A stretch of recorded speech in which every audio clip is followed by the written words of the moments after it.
All right. So, how much do you know about animal genetics? Were you there for the previous classes? You can unmute your audio and talk to me. It's just the two of us. So it's going to be a conversation, like any regular conversation. Okay. So you can just unmute your audio. You can share your video also. So the both of us can have a nice chat. Okay. If the others are joining, they can join in soon. Otherwise, anyway, we are going to start the class. Okay. So before we start, I don't know if you've listened to my classes before, but I love having a good conversation with the students. Uh, Ideas are a two-way flow. Okay. So we have to talk to each other in order to understand concepts better. So I will ask that you should unmute your mic and, respond to me, ask me questions or whatever, because you are the one who's going to be solving questions today. Okay. We will definitely try to solve as many as we can, but you are the one mostly who's going to be solving these questions today. Unless other people also join in, then we can also include them in solving the questions. Okay. So the whole point of this series is to discuss the previous year's questions, right? So there are lots of questions from previous years, close to 400 or 450 questions that I have found, and many of them have been repeated. Okay. So we'll see how they are divided. All right.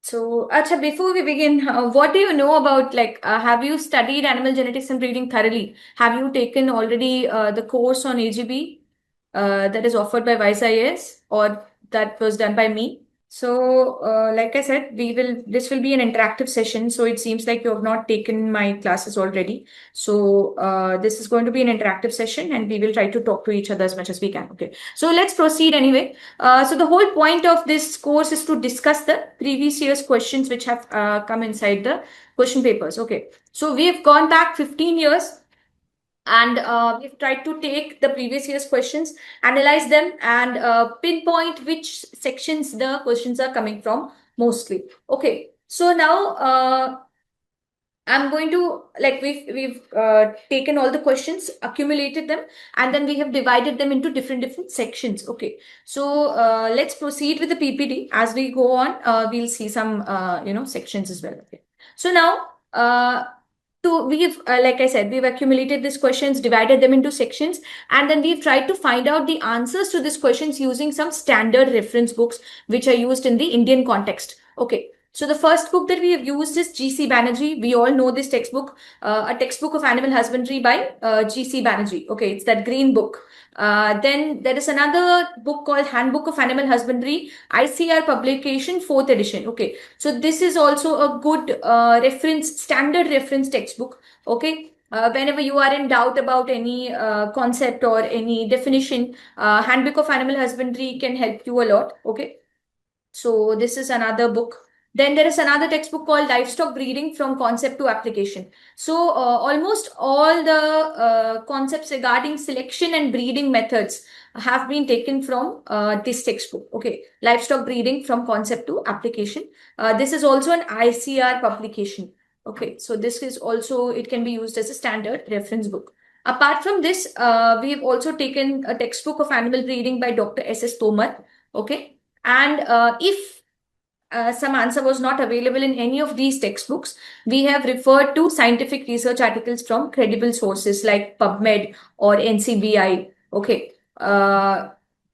And Elsevier publications. Okay, so the publications which are highly, what do you say, highly, before publication, these papers are highly scrutinized and then published in such publications. So we have referred to scientific articles from credible sources. Okay, so but mostly all the answers are mostly found in these standard textbooks. Okay, and also include Dr. S.S. Tomar's textbook.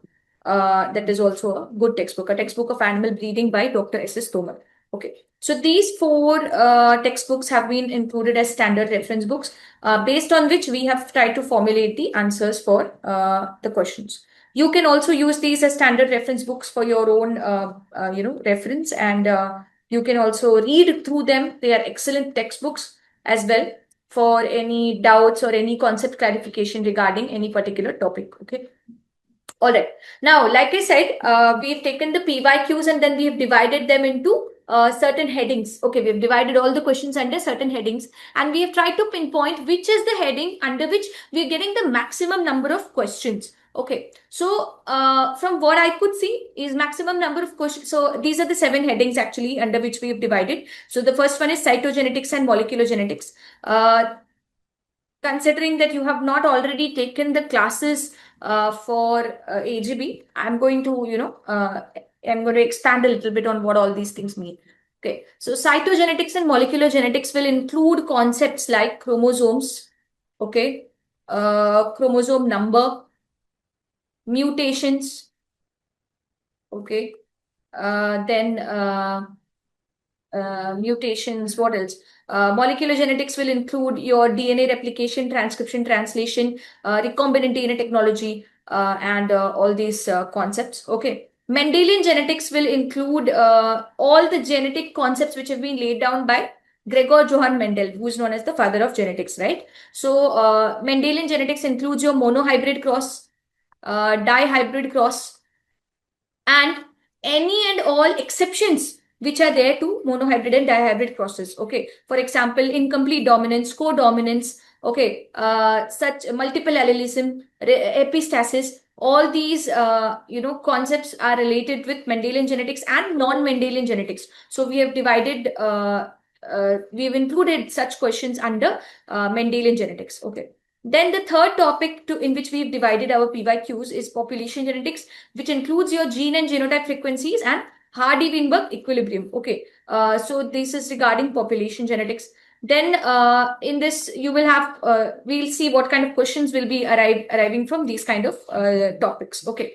Then the fourth topic, major heading under which we have divided the PYQ will include quantitative genetics concepts, including heritability, repeatability, correlation, and biostatistical concepts like central tendency, measures of dispersion, okay, standard deviation. All these concepts will be included under quantitative genetics concepts. Then the next topic under which we can, broad heading under which we can place PYQs is selection methods. Okay, so selection methods will include your basis of selection and methods of selection. Okay, so for example, you have your individual selection, family selection, SIP selection, progeny testing. Then you under methods of selection, you will have independent culling level, okay, selection index, and such methods. Okay, so basis of selection and methods of selection. All the questions which are arriving under these 2 topics will be included in selection methods. Then the next major topic under which we can divide PYQs is your breeding systems. So this will include all the questions related to inbreeding, outbreeding, crossbreeding, okay, crossbreeding, and even GCA and SCA. Okay, the general combining ability and specific combining ability. So these are included in both selection method and breeding system, but mostly we will be placing it under breeding systems only. Okay. Then finally, the last topic under which we can divide our PYQs is the breeds. Okay, so breeds is a part of LPM also. It's a part of genetics also. So some questions have been included here. I don't know if they're going to include questions in LPM also, but from my side, I will try to discuss whatever questions regarding breeds are arising. Okay, or which have arisen already in the examinations. All right. So these are the 7 topics under which we have divided all the PYQs which have been collected for the last 15 years of all the exams throughout India. Okay, which includes your RPSC, includes all the other state examinations. Okay. So it's basically a huge bhandar of all kinds of questions that we could have. Okay, so the major headings are cytogenetics and molecular genetics, Mendelian genetics, population genetics, quantitative genetics, selection methods, breeding systems, and breeds. Okay. Now, out of all these topics, the majority questions have come from cytogenetics and molecular genetics. Not even molecular, mostly cytogenetics itself. Okay, even there, stress has been given on linkage. Okay, linkage groups, then crossing over, cell cycle, then What else? What else? Cytogenetics, chromosome numbers. Okay. Chromosome numbers are a big thing. You have to mug up the chromosome numbers for each and every species that is there. Okay. So chromosome numbers have to be done. Okay. Such questions you're getting from cytogenetics. We will see as we go ahead. Okay. Then the next highest number of questions have been seen from breedings. Okay, of course, breeds also. Breeds and breeding system, I think there's a tie among them. But breeding systems will have the second number of highest questions are coming from breeding systems, and mostly from your inbreeding, outbreeding, crossbreeding. Okay, so such kind of topics you should stress whenever you're studying for examination. You should stress for the topics which are coming from breeding system and the topics from selection methods and quantitative genetics. Okay, so I feel like these four topics, no, number one, number two, then followed by you can say these are in the third position. Okay, and of course breeds also have a handful of questions only. Like there will be some questions which are repeated throughout the the entire years. Okay, again and again the same kind of question will be repeated. For example, which breed is known for Savai Chal? Such kind of questions will be repeated throughout the years. Okay, but you should also know the number of registered breeds with NBAGR currently. Okay, number of registered breeds with NBAGR today in 2025. Okay, so according to the latest livestock census and the number of registered breeds, you have to figure out for all of the species, cattle, buffalo, sheep, goat, etc. All right. So let's start with the question discussion. Okay. Is there any doubt in how we have divided the topics?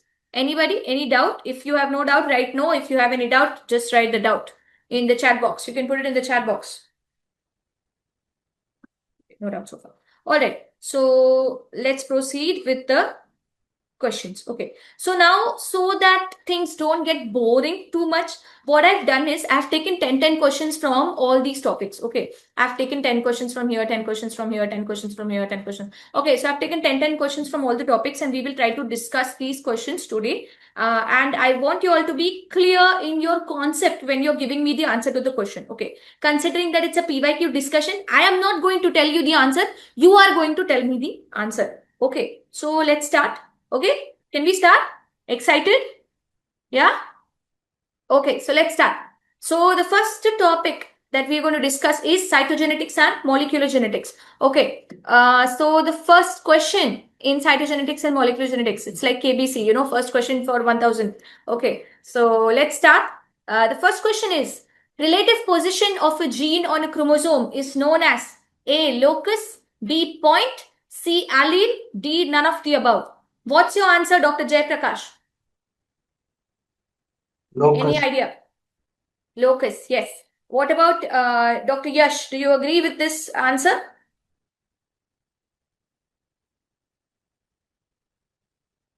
Okay. So yes, the answer is locus. Okay. So you see, some questions are very easy. Some questions will be, you have to, think about it. Okay. So the answer that a point which is occupied by a gene on a chromosome is known as a locus. Okay. So I have also mentioned the sources from where these things are coming. Okay. So that it's easy for you also to figure out. Okay. So if this is a chromosome, okay, this is a gene. It's present on this position. So how will you write? If this is chromosome number 12, it is present on the P, short arm of the 12th chromosome. Okay, so this is how, and then you are supposed to count the position from top and then mentioned it over here. Okay, so this is known as locus. So the position of a gene on a particular chromosome is known as locus. Okay, okay. Next question. The number of chromosomes in cattle. 62, 58, 72, or 60?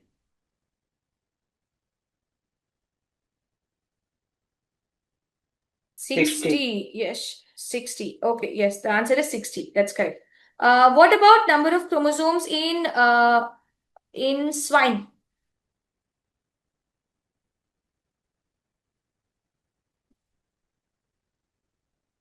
Number of chromosomes in pigs? Who will tell me?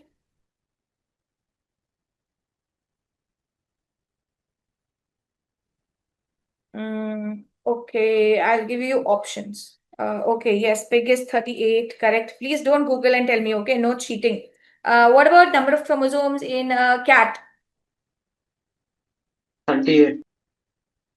Then what about number of chromosomes in a dog? 78. Fine. So you all obviously know the number of chromosomes, right? So this is also a question from cytogenetics concepts. Okay. So okay, this is my bad. The answer is D60. Okay, this is from the previous slide only. Okay, crossing over takes place between homologous chromosomes in which division? Mitosis, first meiosis, second meiosis, or all of the above? Crossing over. When does crossing over take place? Which stage? Second meiotic. Second meiotic division. What about you, Yash? What do you think? Crossing over takes place in? Do not Google the answers, okay?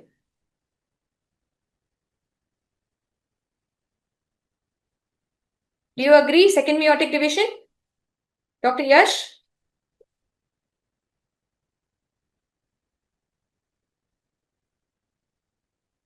Okay, the answer is first meiotic division, okay? Crossing over takes place in first meiotic division, not second.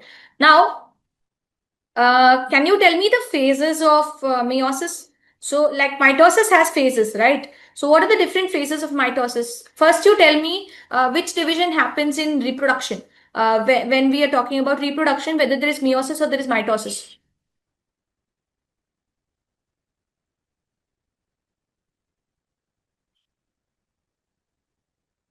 When we are talking about sexual reproduction, whether there is meiosis or there is mitosis, which is the important division.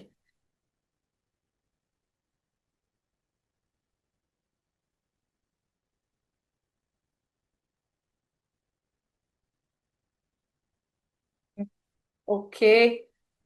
I think Dr. Jayaprakash, you're all on your own here. So, meiosis is the division which is involved in sexual reproduction. Okay. So, mitosis is involved in asexual reproduction or the process by which your cells, body cells, which are not your sex cells, okay, the normal body cells, autosomes autosomal cells, okay, they are replicating, okay, they are replicating. That process is known as mitosis, okay. But meiosis is involved in sexual reproduction to create variation. Okay, to create variation. You are not exactly like your father. You are not exactly like your mother. Why? Because there was variation created when the zygote is formed. Okay, so where is this variation coming from? It's coming from meiosis. Okay, meiosis and recombination. Both the processes will lead to variation. Okay, now what are the different phases of mitosis? Can you tell me? Do you remember? What are the different phases of mitosis, Dr. Jayaprakash? Ma'am prophase, anaphase, telophase और metaphase. Sequence में बताएंगे. Ma'am prophase, metaphase, anaphase और telophase. Exactly, prophase, metaphase, anaphase और telophase. Okay, तो इसमें pro metaphase में क्या होता है? मैम वो माइटोसिस में, मेटाफेज में. इक्वेटर प्लेट पे आ जाते हैं हम लोग. हाँ, इक्वेटोरियल प्लेट पे आ जाते हैं, जिसको बोलते हैं मेटाफेजिक प्लेट. कौन आता है? Chromosomes. Okay, chromosomes equatorial plate पे आ जाते हैं और सबसे ज्यादा विजिबिलिटी जो होती है क्रोमोसोम्स की, वो मेटाफेज में होती है. ठीक है, तो ये आपको याद रखना, ये क्वेश्चन बनता है सेल साइकिल से. फिर एनाफेज में क्या होता है? वो अपोजिट पोल पे चले जाते हैं वापस सेपरेट होकर. कौन चले जाते हैं? Sister chromatid. Sister chromatids. Okay, good. Sister chromatids जो है वो ऑपोजिट पोल्स पे चले जाते हैं. ओके, तो ये कुछ ऐसे हो जाता है. ठीक है, तो सिस्टर क्रोमैटिड्स जो है वो ऑपोजिट पोल्स पे चले जाते हैं. करेक्ट, तो एनाफेज में होता है. ओके, और टीलोफेज में फाइनली सेल बन जाता है, नया सेल बन जाता है. Okay, so two cells are formed from one cell. Okay, so this is mitosis. Okay, now what happens in meiosis? Meiosis may be similar procedures take place. Okay, but meiosis is divided into meiosis 1 and meiosis 2. Now meiosis 1 is known as reductional division and meiosis 2 is known as equational division. Okay, ये बिल्कुल mitosis की तरह होता है। Meiosis 2 जो है वो बिल्कुल माइटोसिस की तरह होता है, इसमें कुछ अलग नहीं होता। जो माइटोसिस में हो रहा है वही मियोसिस 2 में होता है। ओके, लेकिन मियोसिस 1 जो है वो माइटोसिस से अलग है। कैसे अलग है? मियोसिस 1 के अपने फेजेस है। ओके, प्रोफेज 1, मेटाफेज 1, एनाफेज 1 और टीलोफेज 1। ओके, प्रोफेज 1 में क्या हो रहा है? There are 5 different phases inside prophase 1 also. Okay, which are those? Leptotene, आगे का, जाइगोटीन, फिर पेकाइटिन, डिप्लोटीन और फिर डाइकेनेसिस। पैक्टिन, डिप्लोटीन और फिर डाइकाइनेसिस। ओके, तो इसमें क्या हो रहा है? जो ये है क्रॉसिंग ओवर जो है वो यहाँ इस फेज में होता है। ठीक है, क्रॉसिंग ओवर कहाँ होता है? यहाँ पैकेटीन फेज में क्रॉसिंग ओवर होता है। ओके, तो ये आपको याद रखनी है बात। ठीक है, तो ये मियोसिस 1 जो है इसको बोलते हैं रिडक्शनल डिवीजन। रिडक्शनल डिवीजन क्यों बोलते हैं? यहाँ पे नंबर ऑफ क्रोमोसोम्स एक तो आधा हो जाता है, ये भी आपको बात याद रखनी है। ठीक है, सो सपोज अगर 60 क्रोमोसोम्स है पेरेंट सेल के अंदर, तो जो डॉटर सेल है उसके अंदर 30 क्रोमोसोम्स ही होते हैं। ठीक है, हर क्रोमोसोम डुप्लीकेटेड होता है पर यहाँ number of chromosomes he separate हो जाते हैं। So suppose this is the chromosome which is coming from mother and this is the chromosome which is coming from father. Okay, paternal chromosome, maternal chromosome. Okay, ये दोनों की एक pair है, इस pair को क्या बोलेंगे?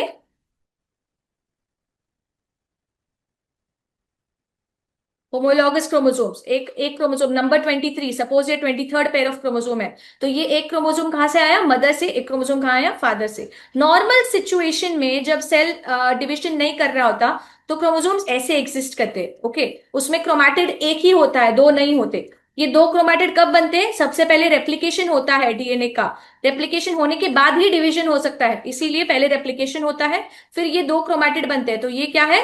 Sister chromatid. और ये क्या है? नॉन सिस्टर, सॉरी, ये भी सिस्टर क्रोमैटिड है। ये दोनों क्या है? नॉन सिस्टर क्रोमैटिड है। तो क्या होता है? नॉन सिस्टर क्रोमैटिड्स के बीच में क्या होता है? क्रॉसिंग ओवर होता है। कौन से फेज में? पैकेटीन फेज में। Non sister chromatids of homologous chromosomes undergo crossing over which leads to formation of variation. Okay, और फिर क्या होता है? एनाफेज में क्या होगा? ये क्रोमोसोम का क्रोमोसोम ही सेपरेट हो जाएगा एक दूसरे से। ओके, माइटोसिस में क्या हो रहा था? सिस्टर क्रोमैटिड सेपरेट हो रहे थे, लेकिन मियोसिस 1 के अंदर, एनाफेज 1 में, ये दोनों क्रोमोसोम्स दूसरे दूसरे पोल्स में सेग्रीगेट हो जाएंगे। Okay, that is how the number of chromosomes is reduced by half. Okay, then next stage में व्हाट विल हैपन? 30 को ये 30 जो है ये 30 रहेगा। Okay, so in the next stage, these sister chromatids will get separated in meiosis 2. So therefore, meiosis 2 is known as a equational division and meiosis 1 is known as a reductional division. Okay, so that therefore, जो ये answer है, crossing over takes place between homologous chromosomes in first meiotic division and not second. Okay, is this clear, Dr. Jayaprakash? Yes, ma'am. Okay, Dr. SR, your name is Dr. SR over here. Is this clear to you? Yes, ma'am. Okay, what's your name? Dr. SR? Ma'am, Saurabh Rawat. Okay, hi doctor Saurabh, welcome to the class. हम अभी third question पे ही पहुंचे हैं, so you have not missed so much. Okay, so I will send you the PPT, you can refer to it. But the point is we have divided all the PYQs in 7 categories, और हम हर category के 10-10 question आज देखेंगे ताकि boring नहीं हो जाए। ठीक है, 60 क्वेश्चन सॉल्व करने का हमारा पूरा ये रहेगा। Okay, okay, next, match the following diploid number of chromosomes with their species. Okay, so doctor Saurabh इसका आंसर बताएंगे। गोट में क्रोमोसोम नंबर क्या होता है? याद है डॉक्टर सौरभ? 54. फिर शीप में कितना होता है? कि नहीं मैम, सीप में होता है 54. अच्छा, शीप में 54 होता है। फिर हॉर्स में?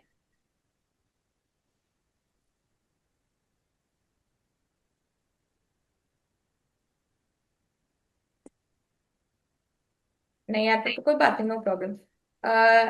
हॉर्स में कितना होता है? 60. 64. हॉर्स में होता है 64। ठीक है, शीप में होता है 54, ये सही बोला आपने, शीप में 54 होता है, हॉर्स में 64 होता है। पोल्ट्री में कितना होता है? 78. 78, और गोट में कितना होता है? 60. 60. एक ही ऑप्शन बचता है, that is 60। So your answer is 3। Sheep है, क्या है? 54। सो 2, हॉर्सेस 4, 3, 3, 2, 4, 1। एक कौन से ऑप्शन में आ रहा है 3, 2, 4, 1? C. ऑप्शन सी, ठीक है। तो इसका आंसर क्या होगा? ऑप्शन नंबर सी।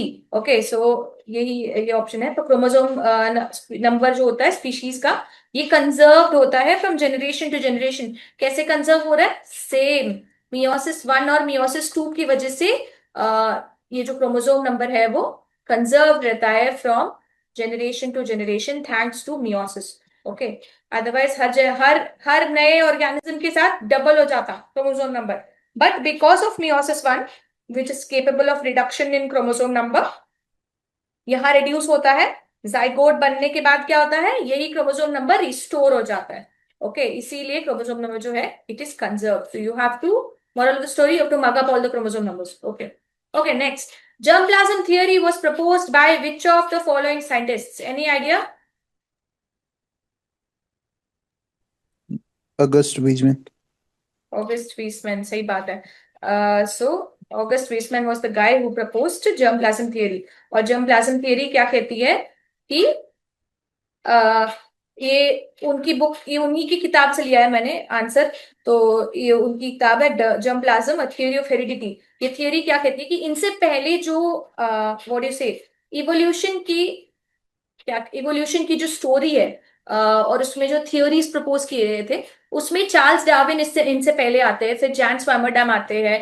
ठीक है, इन सब लोगों ने क्या थियोरी प्रपोज करी कि बॉडी के हर पार्ट में से कुछ ना कुछ सेल्स जो है उनसे नया ऑर्गेनिज्म बनता है। ठीक है, पर ऑगस्ट वाइसमैन ने क्या कहा कि बॉडी के हर पार्ट में से नया नया ऑर्गेनिज्म नहीं बनता, केवल जो रिप्रोडक्टिव ऑर्गन्स है उन्हीं उन्हीं में से सेल्स आते हैं और उससे नया ऑर्गेनिज्म बनता है। ठीक है, तो उसको उन्होंने नाम दिया जर्म प्लाज्म। ओके, और इसीलिए थियोरी का नाम है germ plasm, a theory of heredity, और थियोरी का नाम है germ plasm theory. Okay, germ plasm theory of evolution. ठीक है, ये जो थियोरी है ये ऑगस्ट वाइसमैन ने दी थी। फिर जैन स्वामरडैम की थियोरी थोड़ी अलग थी। उनका कहना था कि बॉडी के हर पार्ट में से वेपर आती है and it forms a new organism. Okay, etc., etc. So there are lots of other theories in this, but the theory of germplasm was proposed by August Weismann. Okay. What was the theory proposed by Charles Darwin? Theory of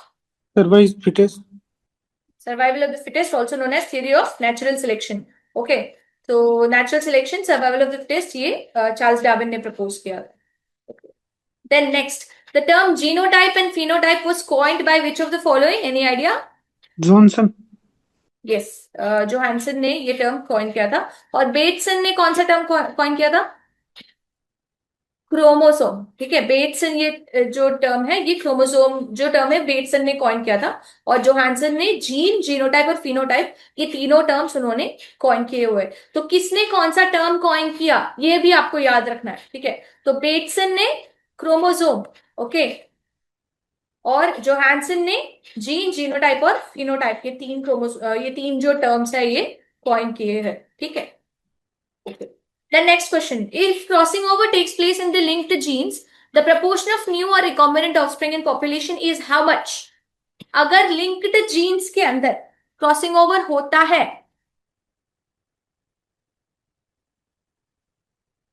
More than 50. अच्छा पहले बात तो मेरे को बताओ, linkage का concept समझ में आया है आपको? अगर किसी ने मेरी क्लास ली है नहीं ली है, लिंकेज का कॉन्सेप्ट पता है आपको? What is linkage?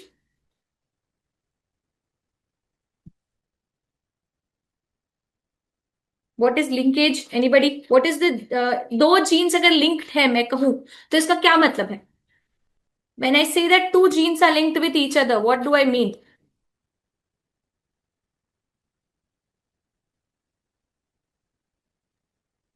दोनों काफी पास पास हैं और एक साथ ट्रेवल करते दोनों हैं काफी जनरेशन टू पास जनरेशन। पास है या एक साथ ट्रैवल करते हैं। Okay, very good.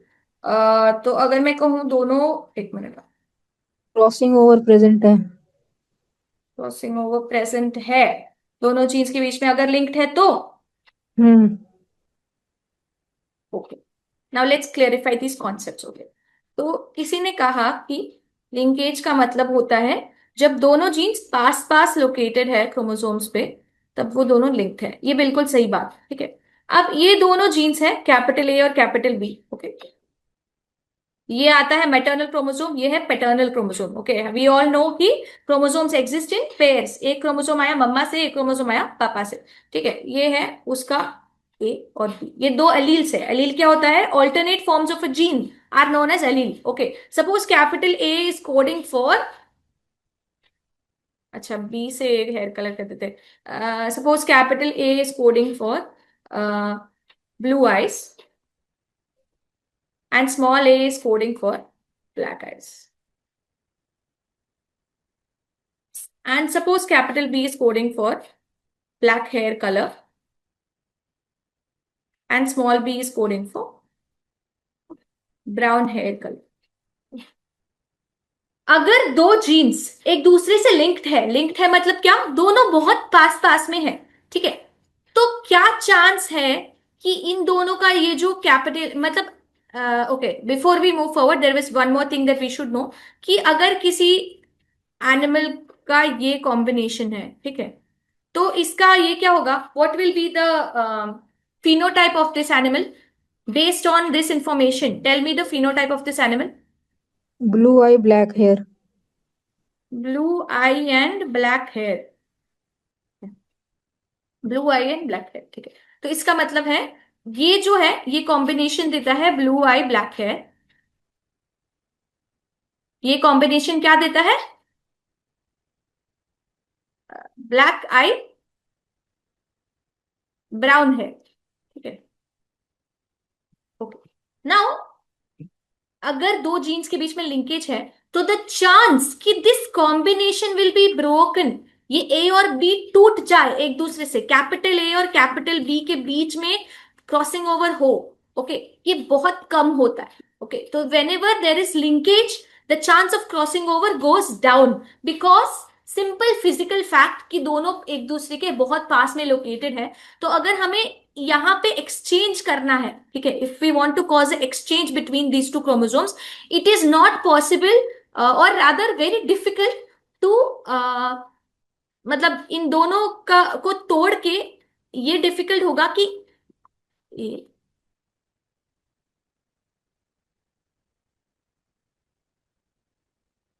ये करना बहुत डिफिकल्ट होगा। Okay, to create a combination which is like this will be very difficult because there is linkage existing between these two alleles and there is linkage existing between these two alleles. Okay, got it? तो जब linkage ज्यादा हो तब crossing over कितना होता है? कम। Okay, जब दो जीन्स के बीच में लिंकेज है, हम बोल रहे हैं दो जीन्स कौन से है इधर? कैपिटल ए और कैपिटल बी, ये दो जीन्स है जो एक दूसरे से लिंक्ड है। ओके, स्मॉल ए और स्मॉल बी, ये दो जीन्स है जो एक दूसरे से लिंक्ड है, ठीक है। तो अगर इन दोनों के बीच में हमको क्रॉसिंग ओवर करवाना है तो वो बहुत मुश्किल काम होगा क्योंकि दोनों फिजिकली बहुत क्लोज लोकेशन पे प्रेजेंट है, ठीक है। तो इसीलिए लिंकेज जब होता है तब क्रॉसिंग ओवर की प्रोबेबिलिटी कम। और अगर सपोज एक जीन है जो यहां लोकेटेड है, ठीक है, तो मेरे को एक बात बताओ, क्या बी और सी के बीच में क्रॉसिंग ओवर हो सकता है? क्या चांस ज्यादा है क्रॉसिंग ओवर का कि कम है? फिजिकली कहाँ लोकेटेड है? फिजिकली डिस्टेंस पर फिजिकली डिस्टेंस क्या है? ज्यादा है। बी और सी के बीच में डिस्टेंस क्या ज्यादा है? तो अगर दो जीन्स के बीच में डिस्टेंस ज्यादा हो तो वो दोनों जीन्स लिंक्ड है कि नहीं है? नहीं वीकली नहीं, लिंक। वीकली लिंक्ड है, ठीक है, वीकली लिंक्ड है बोल सकते हैं। ओके, दोनों जीन्स वीकली लिंक्ड है। तो अगर वीकली लिंक्ड है तो क्रॉसिंग ओवर ज्यादा होगा कि नहीं होगा? नहीं होगा।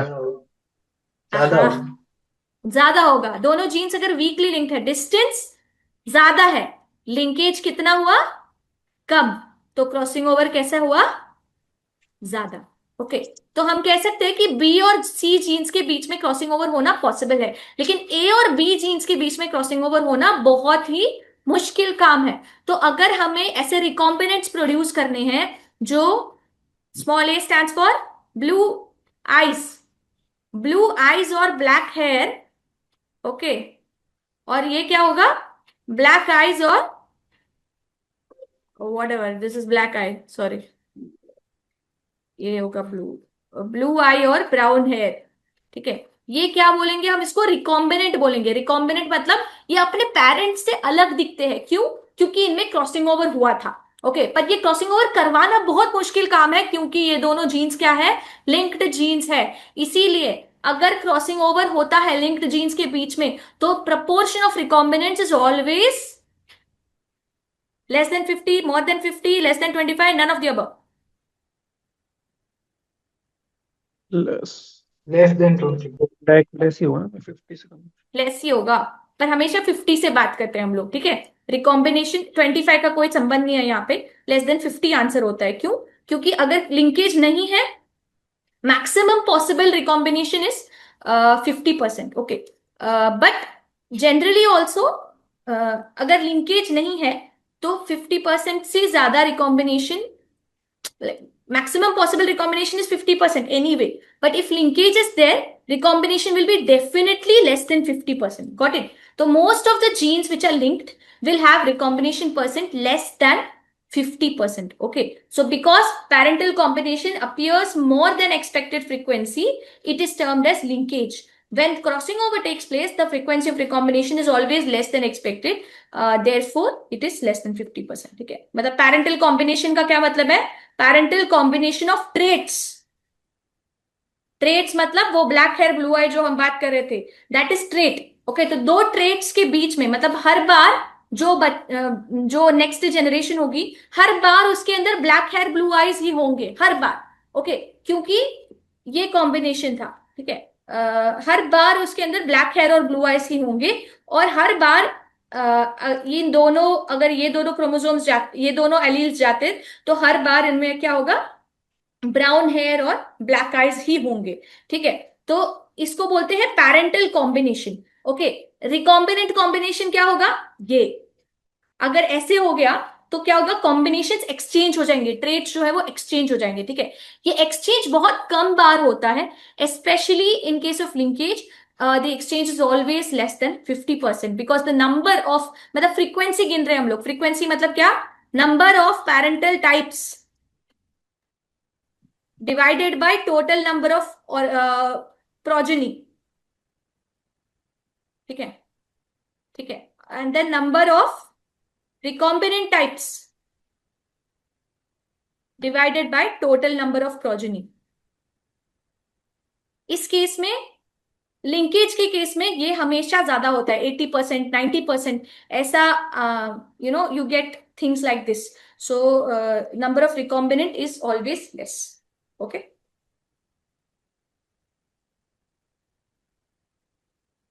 ये थोड़ा सा डाइसी है ना कॉन्सेप्ट, थोड़ा बहुत समझ में आया, लाइक 50% थोड़ा बहुत समझ में आया कॉन्सेप्ट। आप इसको थोड़ा और पढ़ेंगे तो थोड़ा और समझ में आएगा, ठीक है। आपके पास जीसी बैनर्जी होगा घर पे, I am sure you have GC Banerjee at home. Everybody has GC Banerjee, right? Yes, no, maybe. अगर नहीं है तो you can also, if you want, you're interested, you can buy that also and you can study. But that is also explaining the concept of linkage very well. Okay, but I have tried my best to explain it to you in 10 minutes. So that is that. Okay, so the answer is always less than 50%. अगर linkage है तो हमेशा recombination कम होगा।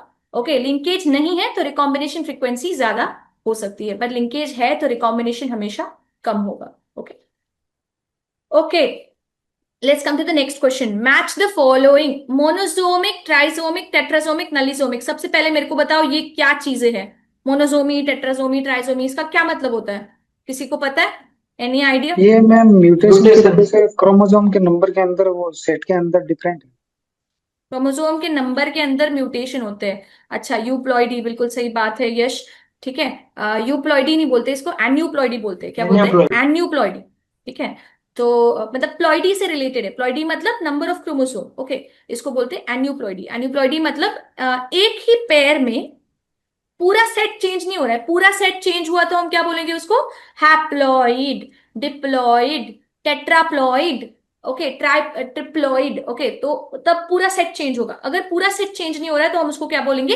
एन्यूप्लॉइड। एन्यूप्लॉइड मतलब monosomy, trisomy, tetrasomy, नलीसोमी, मतलब एक ही chromosome के pair के अंदर, वन पेयर ऑफ क्रोमोसोम्स के अंदर चेंज हो रहा है। तो सपोज ये एक पेयर है, इसमें एक और क्रोमोसोम ऐड हो गया। नॉर्मली दो ही होते हैं पर एक और ऐड हो गया, तो अब इसको क्या बोलेंगे हम? ट्राइसोमी। ट्राइसोमी बोलेंगे, ठीक है। ट्राइसोमी मतलब total total number of chromosomes कितने होते हैं ऑर्गेनिज्म में? 2n। टोटल नंबर कितने होते हैं? 2n। तो अगर ट्राइसोमी हो रही है तो क्या हो जाएगा? एक क्रोमोसोम ऐड हो एक्स्ट्रा। जाएगा, एक्स्ट्रा, ठीक है। तो ट्राइसोमी क्या होती है? 2n+1। अच्छा, अगर मैं ये बोलूं तो टेट्रासोमी। टेट्रासोमी मतलब क्या? पूरे सेट में, 2n सेट में दो क्रोमोसोम ज्यादा आ गए तो हम उसको बोलेंगे टेट्रासोमी। पूरे सेट में भी और एक सेट में भी, एक क्रोमोसोम के पेयर में भी दो क्रोमोसोम ज्यादा आ गए एक्स्ट्रा, तो उसको बोलेंगे 2n+2। और टोटल सेट में दो क्रोमोसोम ज्यादा ऐड हो जाएंगे तो उसको बोलेंगे हम टेट्रासोमी, ठीक है। फिर ये हो गया टेट्रासोमी। टेट्रासोमी मतलब 2n+2। ट्राइसोमी मतलब 2n+1। मोनोसोमी क्या होती है फिर? मोनो 2n मतलब सिंगल। सिंगल। सिंग मोनो मतलब सिंगल, मतलब एक्चुअली दो पैर, एक पैर में दो क्रोमोसोम होने चाहिए थे पर क्या हो गया? एक डिलीट हो गया। तो मोनोसोमी मतलब पूरे सेट में से एक क्रोमोसोम माइनस हो गया और एक पैर में से भी एक क्रोमोसोम माइनस हो गया, तो हम उसको क्या बोलेंगे? 2n-1।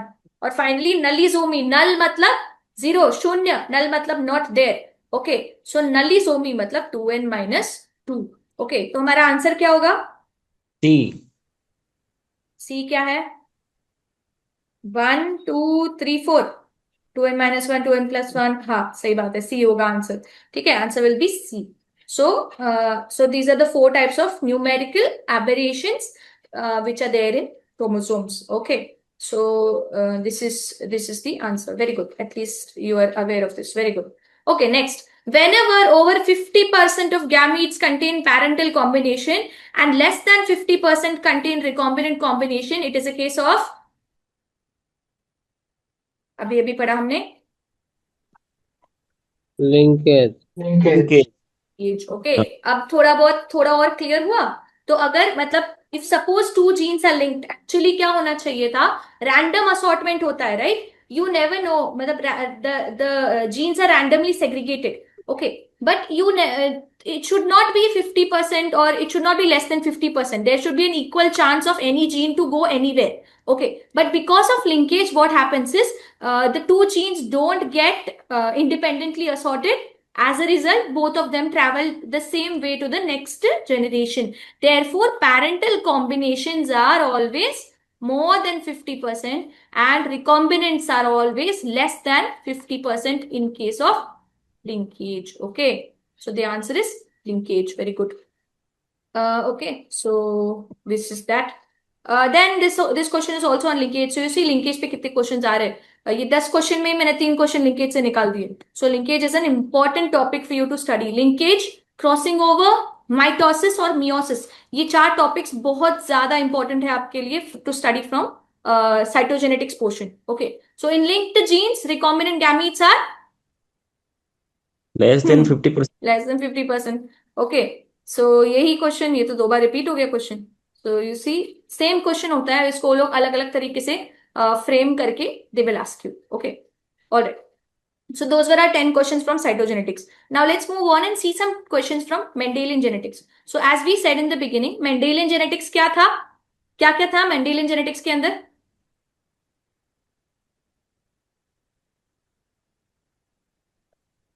Three laws. हाँ, लॉज, अच्छा, हाँ, okay. Three laws. Laws of Mendel, हाँ। और क्या है मेंडल के laws? Law Law of, of dominance, independent assortment, segregation. Yes. और फिर और क्या आ सकता है मेंडेलियन जेनेटिक्स में? मेंडेलियन एंड नॉन मेंडेलियन अगर मैं यहाँ पे लिखूं तो और क्या आएगा इसमें? नॉन मेंडेलियन में exceptions like codominance, pleiotropy, incomplete dominance, pleiotropy, epistasis. Okay, तो ये सब आ जाएगा मेंडेलियन में। मेंडेलियन में और आपका क्रॉसेस भी आएंगे, डायहाइब्रिड क्रॉस और मोनोहाइब्रिड क्रॉस पे भी क्वेश्चन बनते हैं, वो सब भी मेंडेलियन जेनेटिक्स में इंक्लूड होगा। ठीक है, सो ये तो सीधा सीधा क्वेश्चन है, who is the father of genetics? It is Mendel. Mendel. Who is the father of animal breeding?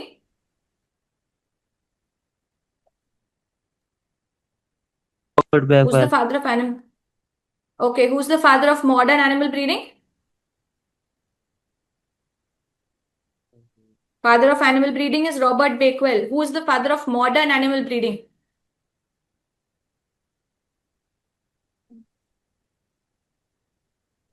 RPSC वालों जिन्होंने मेरा रिसेंट क्लास अटेंड किया था, अगर आप लोग क्लास में हो, who is the father of modern animal breeding?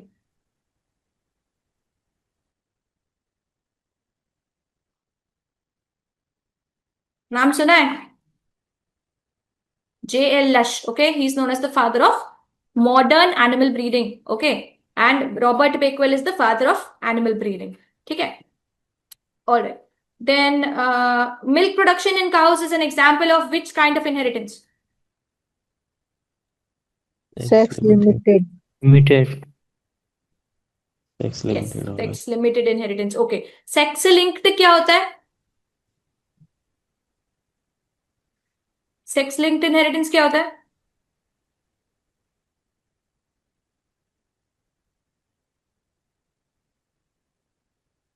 It is passed on through x और X or Y.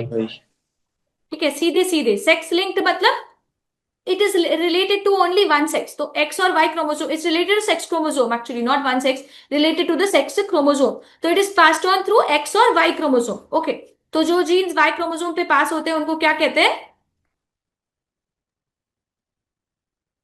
ओके, फिर X linked inheritance का एक आध एग्जाम्पल बता दो मेरे को, just for your knowledge. Hemophilia. Hemophilia, okay. What about color blindness? Also an example of X-linked gene inheritance. Okay. Then what is sex influenced? Baldness in male, not in female. It is Influenced by one of sex. okay. Then what is the difference between sex influenced and sex limited? Limited to one sex. Okay, influenced by one sex and limited to one sex. Okay, so that means that if you're saying sex influenced inheritance is influenced by one sex, that means incidence occurs in both sexes. Okay, incidence in both sexes, but higher proportion in one sex. Okay, higher proportion in one sex. So this is related to physiology and hormones. Okay, this is related to physiology and hormones. Then sex limited का मतलब होता है anatomically जब limitation ये हो जाता है। Okay, so for example milk production जो है ये एनाटॉमिकली सिर्फ फीमेल्स कर सकती है, जबकि जीन्स दोनों के पास होते हैं। Okay, it is autosomally inherited trait. Genes are present in both males and females. However, only females can express the milk production because of the anatomical and physiological barriers. Okay, or rather anatomical and physiological differences, more specifically speaking. Okay, so the answer is sex limited inheritance. Okay, so I hope you've understood the difference between all three of the inheritance patterns. Okay, so sex limited inheritance is genetically carried on autosomes, but its expression is influenced by hormones, physiology and anatomy of the animals, and therefore it can be expressed in one sex only. ठीक है, तो ये है sex limited inheritance. Okay. अच्छा, फिर मेरे को बताओ मेल को सिलेक्ट करना इंपॉर्टेंट है कि नहीं है? अगर हम ब्रीडिंग की बात करें मिल्क प्रोडक्शन के लिए, तो क्या मेल को सिलेक्ट करना इंपॉर्टेंट है कि नहीं है?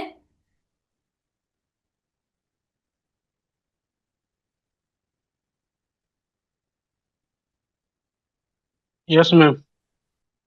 मेल को सिलेक्ट करना भी इंपॉर्टेंट है। क्यों? क्योंकि मेल के पास भी तो जीन्स है। Okay, it is autosomally influenced, autosomally transmitted. Autosomal मतलब the male is also containing the genes for milk production, and therefore good genes from the male also matter for a good milk production in the daughter. Okay, so this is regarding your milk production. Okay, then in crossing between rose combed and pea combed varieties in the F2 generation, walnut nahi walnut, my bad, walnut, rose, pea and single combed birds appear in the proportion of, ये किस चीज का example है, कौन सा cross है ये?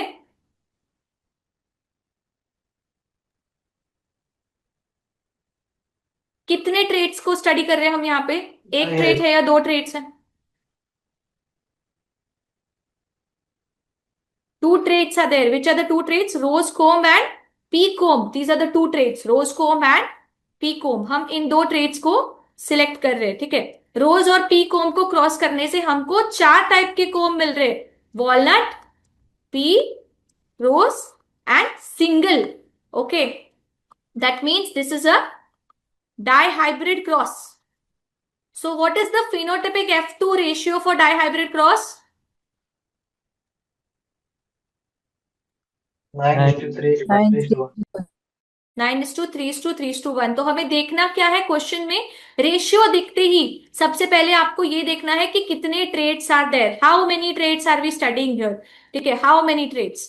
Okay, फिर क्या उन्होंने कुछ ट्रेड्स के बारे में और इंफॉर्मेशन दी है कि दो ट्रेड्स को क्रॉस करने से हमको कितने टाइप के फिनोटाइप्स प्रोड्यूस हो रहे हैं प्रोजेनी के अंदर। ओके, अगर 3 फिनोटाइप्स होते प्रोजेनी में तो it would have been single trait, okay, single trait under study, so that would have been a monohybrid cross, but there are already 2 traits which are mentioned here and it's leading to formation of 4 traits. So these are some things that we should see before answering the question. Okay, so obviously इसमें से कोई और option हो ही नहीं सकता, it is only one option, but sometimes epistasis के लिए and all that ना, recessive epistasis, duplicate dominant epistasis, ये सब के लिए आपको क्वेश्चन को ढंग से पढ़ना बहुत जरूरी है, ठीक है। Will do more questions from this also, next class में करेंगे डेफिनेटली, बट या, सो क्वेश्चन को ढंग से पढ़ना is very very important. Okay, okay, next, genotype changes in infectious agents can result from which of the following,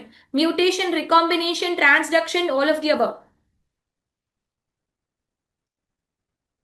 infectious agents की बात हो रही है, इन्फेक्शियस एजेंट्स जैसे कि बैक्टीरिया या वायरस।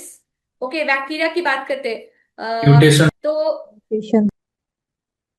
अच्छा, बैक्टीरिया में रिकॉम्बिनेशन होता है, all of the all of the above. Okay, infectious agent पूछा है, क्वेश्चन को अच्छे से पढ़ना जरूरी है। ये क्वेश्चन एक्चुअली माइक्रोबायोलॉजी के अंडर भी आ सकता है, सॉर्ट करते टाइम ये क्वेश्चन जेनेटिक्स में आ गया, इसीलिए मैंने ले लिया। Okay, but genotype changes in infectious agents can result from all of the above. Okay, mutation भी, recombination भी, बैक्टीरिया में recombination बहुत होता है, ठीक है। फिर ट्रांसडक्शन भी, transduction is one of the ways in which bacterial genome can be transmitted in between 2 bacteria. Okay, so the answer will be all of the above for this. Okay, so the answer is all of the above. This is not the explanation. Okay, then modification of gene expression in which a particular gene at one locus masks the effect of at least one other gene at a different chromosomal locus is known as, Epistasis. आप तो answer देख लिया था, एपिस्टैसिस, ठीक है। तो masking effect बोलते हैं इसको। मास्क पढ़ते ही, जैसे ही आपने मास्क ये शब्द पढ़ा, सबसे पहले आपका दिमाग कहाँ जाना चाहिए, एपिस्टैसिस में, ठीक है। So the answer for this is epistasis. Then parents of one generation pass on the sex-linked characters to the opposite sex in the next generation. This is known as Criss-cross. Criss-cross. inheritance. criss-cross inheritance, ठीक है। So mails में अगर है पहले Criss-cross. Generation में, अगली generation में females में जाएगा, फिर मेल्स में आएगा, फिर फीमेल्स में जाएगा। Okay, this is known as criss-cross inheritance. Okay, और ये स्पेसिफिकली एक्स लिंक्ड होता है या वाई लिंक्ड होता है?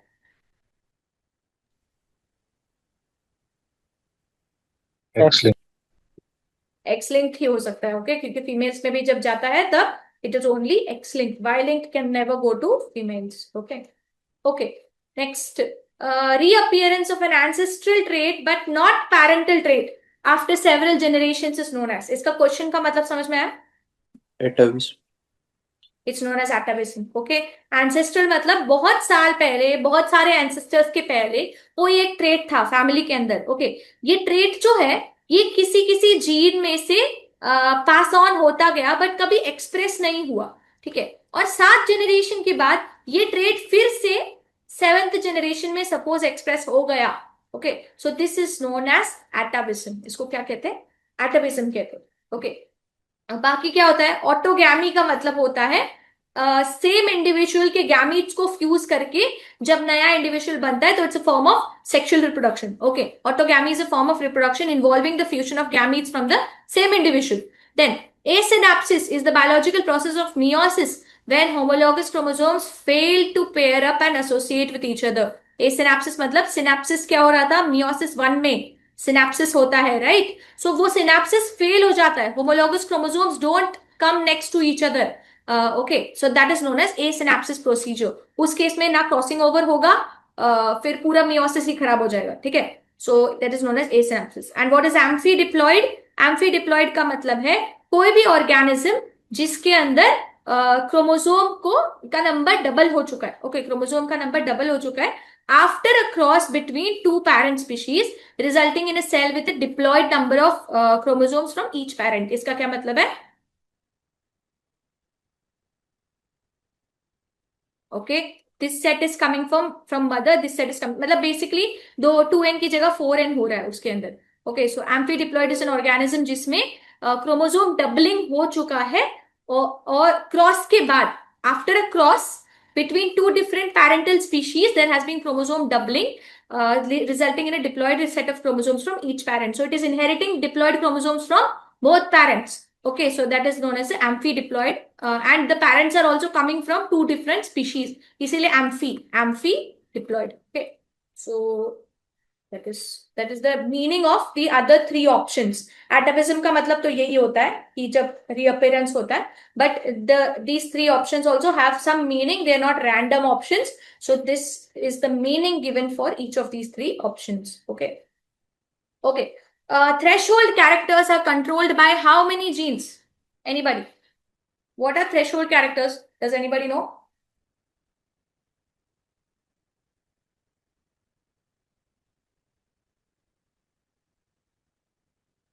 Okay. Can you tell me what is a quantitative trait and a qualitative trait?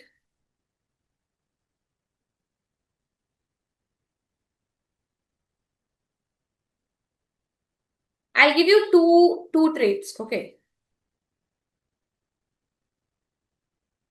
Height and hair color। इसमें से quantitative कौन सा है और क्वालिटेटिव कौन सा है, मेरे को बता सकते हो आप? हाइट क्वांटिटेटिव हो गया और qualitative colour. Hair colour is qualitative and height is quantitative. ऐसा क्यों बोला आपने?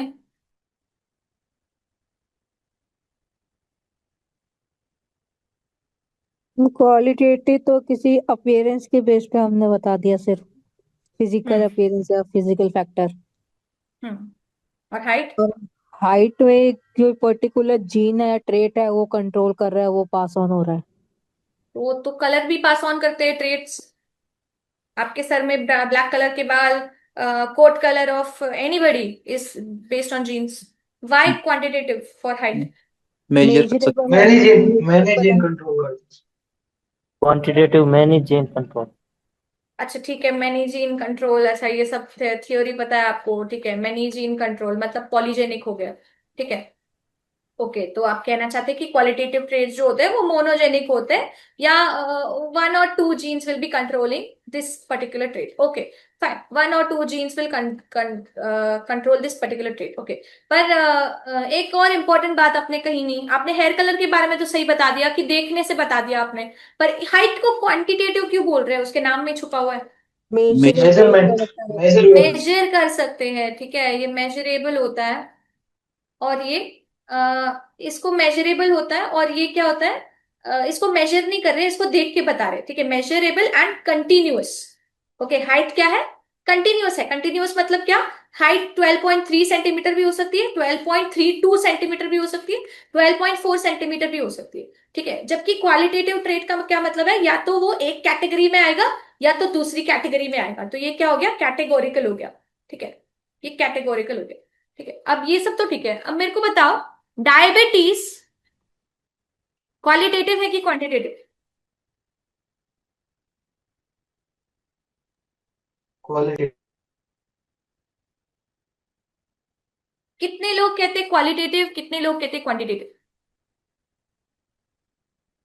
क्वालिटेटिव मैम, काहे कि टाइप 1 टाइप क्वालिटी 2 क्या क्या? क्वालिटेटिव होता है मैम। क्वालिटेटिव जी। होता है, अच्छा। एक जनरेशन से दूसरे जनरेशन में होता है मैम। तो या तो है या तो नहीं है, इसीलिए आप बोल रहे हो नहीं क्वालिटेटिव ये होता है। जी जी ओके। असल में डायबिटीज जो है, मान लिया या तो है या तो नहीं है, मैं बोर्ड इरेज कर दूं? ठीक है, मैं बोर्ड इरेज कर रही हूँ। ये समझ में आ गया ना, क्वालिटेटिव और क्वांटिटेटिव का डिफरेंस समझ में आ गया। अब हम डायबिटीज को देखते हैं। डायबिटीज जो है ये एक्चुअली क्वांटिटेटिव ट्रेट है। मतलब क्वांटिटेटिव भी नहीं, इसको बोलते हैं थ्रेशोल्ड ट्रेट। इसको क्या बोलते हैं? Threshold trait. थ्रेशोल्ड ट्रेट का मतलब है वो दिखता क्वालिटेटिव ट्रेट की तरह है, पर उसका जेनेटिक्स जो है कंट्रोल, वो क्वांटिटेटिव की ट्रेट की तरह है। इसका मतलब वो पॉलीजेनिक है, लेकिन उसका फिनोटिपिकली आइदर प्रेजेंट और एब्सेंट। ओके, सो फिनोटिपिकली ये कैटेगोरिकल हो गया, लेकिन genetically speaking it is controlled by many genes. Okay, so basically it depends on your what do you say, lifestyle. Okay, so everybody has the genes for diabetes. Especially in some families there will be more genes which predispose them to diabetes compared to some other families. Okay, so basically everybody is having some genes which can make them prone to diabetes. Okay, many genes actually, not some, many, polygenic. Okay, लेकिन ये jeans activate होती जाती है based on your lifestyle.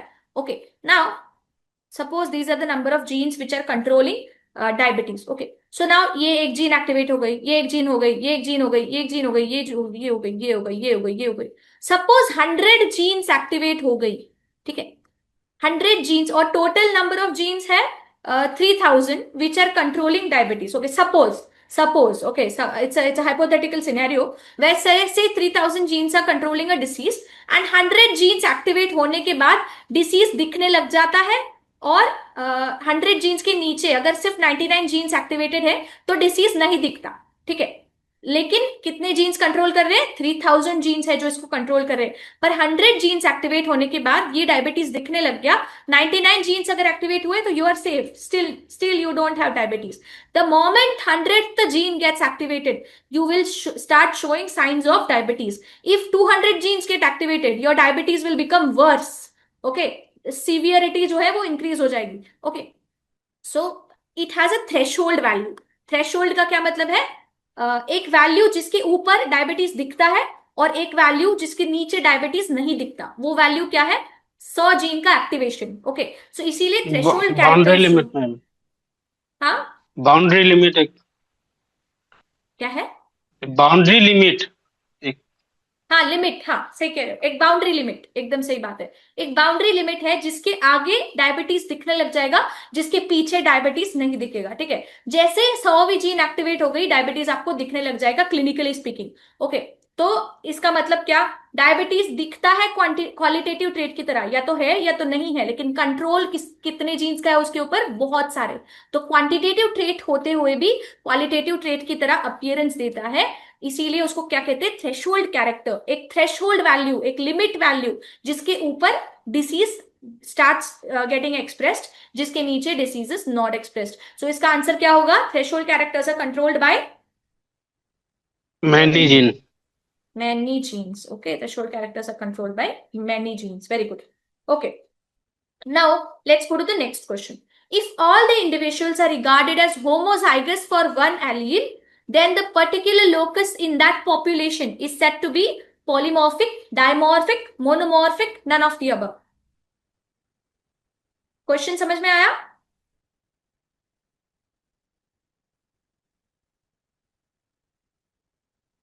Suppose there are 100 individuals in a population. If all the individuals in the population are regarded as homozygous, सबसे पहले मेरे को बताओ homozygous क्या होता है?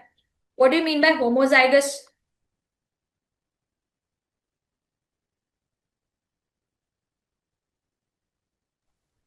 Capital A for example homozygous होगा.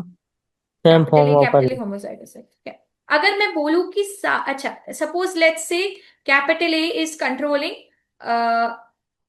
कैपिटल ए स्टैंड्स फॉर, अच्छा let's say T, okay, so A से कंफ्यूजन होगा, let's just go with Mendel, okay, capital T stands for tall, small t stands for short, and this stands for tall only. Okay. If I'm saying that all these 100 individuals are homozygous, ये एक population है. Okay. This is one population. What do you mean by one population? They can interbreed amongst themselves, but they will not be interbreeding with other population. अपने आप में ही इनका breeding होता है, ठीक है ना. अभी ये सारे के सारे इंडिविजुअल्स होमोजाइगस है इस टी जीन के लिए. ओके, इस टी जीन के लिए सारे के सारे इंडिविजुअल्स क्या है, होमोजाइगस है. या तो वो ऐसे है या तो वो ऐसे है, ठीक है. मान लो सारे के सारे 100 individuals are like this. Okay, they are like this. So what will you say about this locus? ये जो लोकस है जिसपे ये टी जीन मौजूद है, आप इस लोकस को क्या कहेंगे? क्या आप इसको पॉलीमॉर्फिक कहेंगे? क्या आप इसको डाइमॉर्फिक कहेंगे? क्या आप इसको मोनोमॉर्फिक। मोनोमॉर्फिक, ठीक है. मोनोमॉर्फिक मतलब मोनो मतलब एक, मॉर्फ मतलब अपीयरेंस. ओके, एक ही अपीयरेंस आ रहा है हर इंडिविजुअल में उस पर्टिकुलर लोकस के लिए, इसीलिए उसको क्या कहेंगे, मोनोमॉर्फिक. ठीक है, okay, very good. Okay, answer है monomorphic. Okay, okay, next. Daughter of a colorblind father and a normal mother marries a normal person, then the color blindness in the family shall be. Daughter of a colorblind father and a normal mother. पहले मुझे बताओ color blindness क्या है? Which kind of trait is color blindness? Red green colour blindness कौन से type का trait है? Sex linked. Sex linked. More specifically X link. X linked. क्या autosomal, sorry, X linked dominant है कि रिसेसिव है? रिसेसिव. मतलब इस केस में बिकॉज फादर कलर ब्लाइंड हर बता रहे. केस में, हर केस में रिसेसिव ही होता है, ठीक है. ये जो ट्रेट है ये यूनिवर्सल है, एक्स पे ही मौजूद होता है हर केस में, और हर केस में ये रिसेसिव ही होता है, ठीक है. तो अगर आप बोल रहे हो कलर ब्लाइंड फादर है तो फादर का कॉम्पोजिशन क्या होगा, genetic composition? X Y. XCY लिख देते हैं, ठीक है. C stands for color blindness. What about the mother? XX normal. Normal है, XX, ठीक है. अब इनकी बेटी है, ठीक है. तो इनकी इनकी किसी भी बेटी के पास ये तो आएगा ही आएगा. Okay, 50% sons. okay, 50% sons. Let's work it out. Okay, so this is XCX cross with marries a normal person XY, ठीक है. तो इसके हिसाब से XCX, XCY, XX और XY ये इनके प्रोजेनी होंगे, ठीक है. तो सन्स कितने हुए? ये 50% sons will have the color blindness. Okay, तो इसका आंसर है 50% sons. इसका आंसर क्या है? 50% sons. Okay, very good. Concept समझ में आ गया आपको? Yes ma'am. इसको इस तरह से वर्कआउट करना पड़ता है, ठीक है.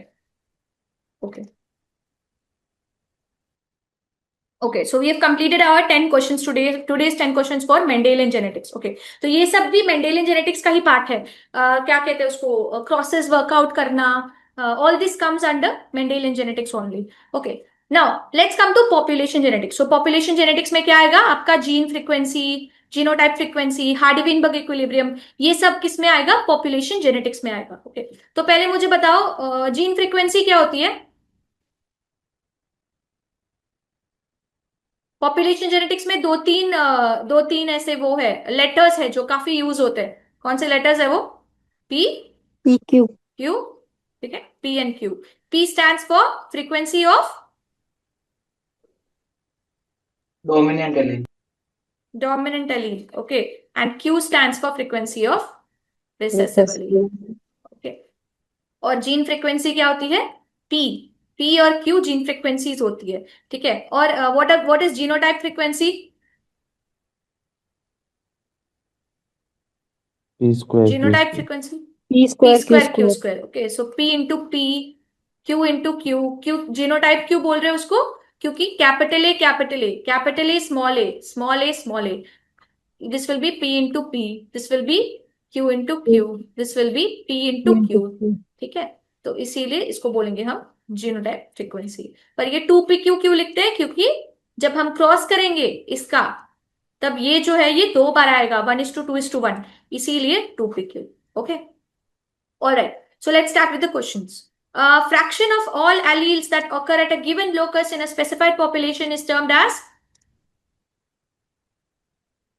फ्रैक्शन बोलते ही, हाँ, फ्रैक्शन बोलते ही सबसे पहले फ्रीक्वेंसी दिमाग में आ जाना चाहिए। जैसे ही फ्रैक्शन बोल दिया किसी ने, फ्रैक्शन का मतलब होता है, ओके, तो हाँ, तो ये हो गया फ्रैक्शन। फ्रैक्शन मतलब टोटल में से कितना, उसको बोलेंगे फ्रैक्शन। तो इसका मतलब है जीन फ्रीक्वेंसी, मतलब टोटल में से P is equal to suppose 31 out of 100, तो कितना हुआ 0.31। तो ये हो गया 31 individuals out of 100 individuals are having P। Okay, P मतलब द क्या dominant allele, so then it will be 0.31. Okay, all right, next, to check whether a population is in Hardy-Weinberg equilibrium, which of the following tests is used? Anyone? किसी को याद होगा तो? Which is the test of frequencies? chi-square. Yes, chi-square is the test of frequencies. Okay, so chi-square test is used for determining whether a particular population is in Hardy-Weinberg equilibrium or not. Okay, so you have to remember this.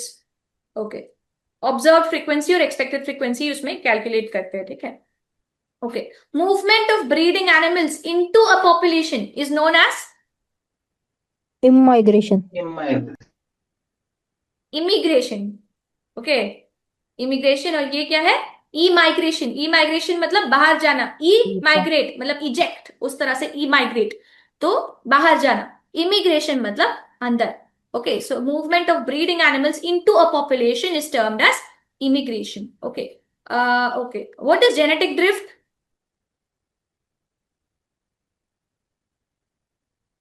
एक population का shift होना from its normal position, normal origin. Sudden change है Okay. ना कोई spawn population. Sudden change होना, ठीक है, किसी पॉपुलेशन की जीन फ्रीक्वेंसीज में जब सडन चेंज आता है तो उसको जेनेटिक फ्रीक्वेंसी, जेनेटिक ड्रिफ्ट कहते हैं। जैसे बॉटलनेक इफेक्ट हो गया, फाउंडर इफेक्ट हो गया, that is a part of genetic drift. Bottleneck effect मतलब सपोज पहले 10,000 एनिमल्स थे किसी पॉपुलेशन में, और अचानक से वहां पे नेचुरल कैलामिटी आ गई, जैसे बहुत सारा फ्लड आ गया और ये एनिमल्स बहुत सारे स्विम नहीं कर पाए, मर गए। ओके, पहले बहुत बड़ा जीन पूल था, gene pool was very big. अब क्या हुआ? नेचुरल कैलामिटी आई, कितने एनिमल्स बचे? केवल 20 एनिमल्स बच गए जिंदा। ओके, ब्रीडिंग एनिमल्स की बात करें हम, कोई और मतलब छोटे या बड़े एनिमल्स की नहीं, ब्रीडिंग पॉपुलेशन की जब बात करते हैं तो ब्रीडिंग एनिमल्स में पहले 10,000 एनिमल्स ब्रीडिंग इंडिविजुअल्स थे, उसके बाद सिर्फ 20 एनिमल बचे जो ब्रीडिंग कर सकते हैं। तो जीन पूल का क्या हुआ? एकदम से छोटा हो गया, ठीक है, तो इसको बोलते हैं genetic drift. There was a sudden change because of natural calamity और because of human intervention. Okay, so that is known as a genetic drift. Now mutation तो आपको पता ही है, इमाइग्रेशन भी आपको पता है, ठीक है। Now sum total of all the genes in a population is known as gene pool. Gene pool. Genotype क्या होता है? Capital A, capital A, small A, ये जीनोटाइप्स है। ओके, फिनोटाइप क्या होता है? इस जीनोटाइप की वजह से जो फिजिकल अपीयरेंस आएगा उसको बोलेंगे फिनोटाइप। कैरियोटाइप क्या होता है? न्यूक्लियस से रिलेटेड कुछ तो क्योंकि उसके अंदर कैरियो आ रहा है। Okay, very good, continue. Nucleus के अंदर क्या होता है? DNA RNA. हाँ, डीएनए तो होता है, तो डीएनए कंडेंस होके क्या बनाता है? क्रोमोसोम। ओके, तो कैरियोटाइप क्या होता है? Study of chromosome. Study of chromosomes. किसी भी ऑर्गेनिज्म का जब हम पूरा क्रोमोसोम का ये देखते हैं, okay, the entire appearance of chromosomes is seen. Okay, so that is known as karyotyping. So that is karyotype. Okay, all right. Then the direction of change of allele frequencies cannot be predicted in which of the following? Direction of change मतलब कोई particular direction में, मतलब whether a particular gene frequency is going to increase और not, suppose capital A and small A, ठीक है।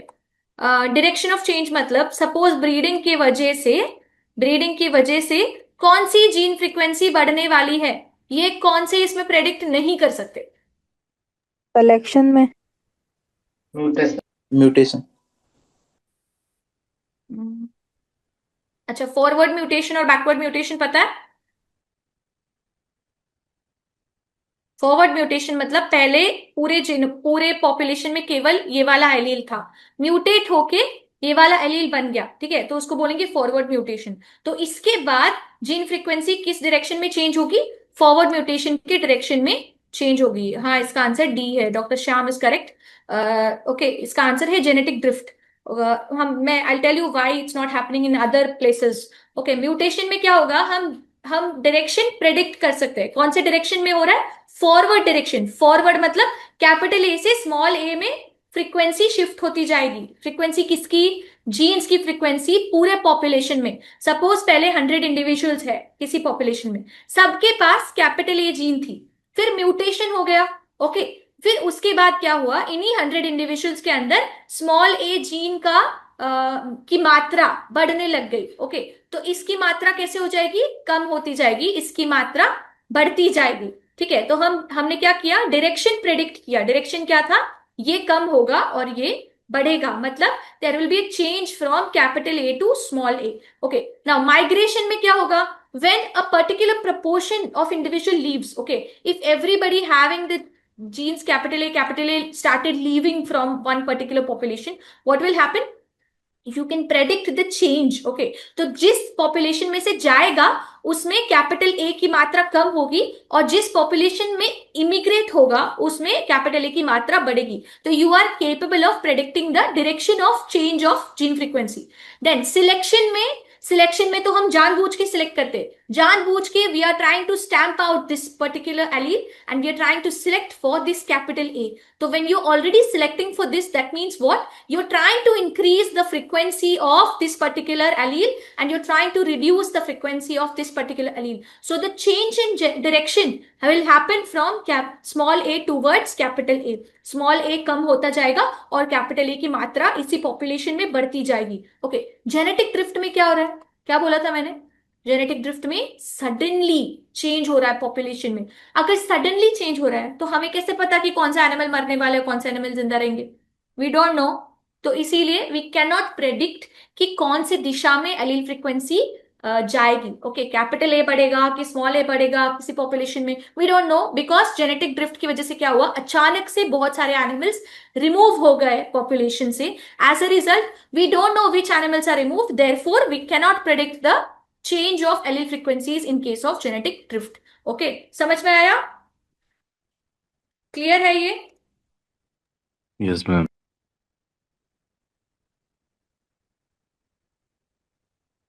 Okay. Hardy-Weinberg equilibrium is not attained in a single generation of random mating in which kind of genes? Hardy-Weinberg equilibrium की खासियत ये है कि अगर अभी Hardy-Weinberg equilibrium नहीं हो रहा है, आप एक जनरेशन रैंडम मेटिंग कर लो। रैंडम मेटिंग मतलब you are allowing any individual to breed with any individual. Okay. So if you allow one generation of random mating, Hardy-Weinberg equilibrium is restored. Generally, okay, restored. Okay, Hardy-Weinberg equilibrium is restored. So, in which case this will not happen in one generation? Multiple allele. Right. Sex link जी। Sex linked allele. Okay, sex linked genes में one generation में restore करना मुश्किल होता है। इसका reason ये है क्योंकि कभी कभी see X and Y genes are coming from X or they are coming from Y. Let's say X-linked genes की बात करते हैं हम लोग। Okay. ऑटोसोमल जीन्स जो होते हैं वो हर सेक्स में इक्वली डिस्ट्रीब्यूटेड होते हैं, राइट? अगर हम पूरे 100 इंडिविजुअल्स को देखेंगे तो सारे इंडिविजुअल्स के पास 2 कॉपीज है एक ऑटोसोमल जीन की, ठीक है? If you are talking about say capital A and small A, okay, all of these 100 individuals are having an equal chance of possessing 50% A and 50% A. Okay. In case of sex-linked genes, what happens is this does not depend on sex ratio. Okay, it does not depend on sex ratio because it is autosomal. Okay. Now what happens in X-linked?